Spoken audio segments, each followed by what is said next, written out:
একটা আদরের পাগলা কবুতর, দেশি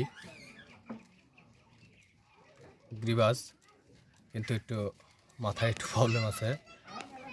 তারপরে একে আমি রেখেছি, বাদ দেয় মাঝে মাঝে হয়তো মিস্টেক হয়, আর বাতে দেখা যায় যে বাচ্চা ফোটে না, ডিমগুলো অনেকদিন তা দেওয়ার পরে নষ্ট হয়ে যায়। আমি তারপরেও একে লস না করে আমি একে পালতেছি, পুষতেছি, কারণ এর প্রতি আমার ভালোবাসা অনেক রয়েছে।